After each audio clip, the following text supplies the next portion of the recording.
నేనిక్కడ బ్యాంకాక్‌లో ఉన్నాను. ఈ వెనకాలన ఫుడ్ కోర్ట్‌లో బోర్డు థాయ్ లాంగ్వేజ్‌లో ఉంది. మనకి థాయ్ రాదు, వాళ్ళకి ఇంగ్లీష్ రాదు. మరి తెలుసుకోవడం ఎలా?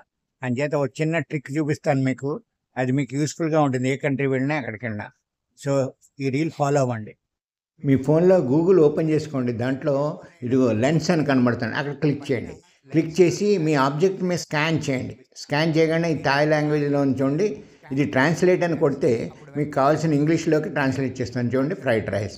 అలాగే ఇక్కడ సూపర్ మార్కెట్‌కి వెళ్ళినప్పుడు సాల్ట్ డబ్బా కనబడింది. థాయ్ లాంగ్వేజ్ తెలియదు కదా, అది కూడా ట్రాన్స్లేట్ చేసాను చూడండి.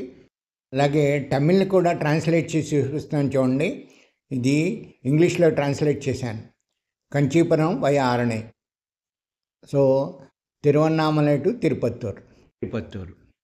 సో ఇంకా కాకుండా మన తెలుగులో కూడా ట్రాన్స్లేట్ చేశారు తెలుగు వాళ్ళు. ఇక్కడ లాంగ్వేజ్ తెలుగు సెలెక్ట్ చేశాను, తిరువన్నామలై టు తిరుపత్తూరు. మరి మన నేషనల్ లాంగ్వేజ్ హిందీ కదా, హిందీలో కూడా చూపిస్తున్నా చూడండి. ఇదిగో తిరువన్నామలై టు తిరుపత్తూరు. ఇలా మీరు ఈ యాప్ వాడి ఏ కంట్రీ వెళ్ళినా, ఏ దేశం వెళ్ళినా, ఏ భాష వెళ్ళినా, మన ఇండియాలో కూడా తెలియని భాషలు ఉంటే అవి కూడా నేర్చుకోవచ్చు. ఈ రీల్ అందరికీ షేర్ చేయండి.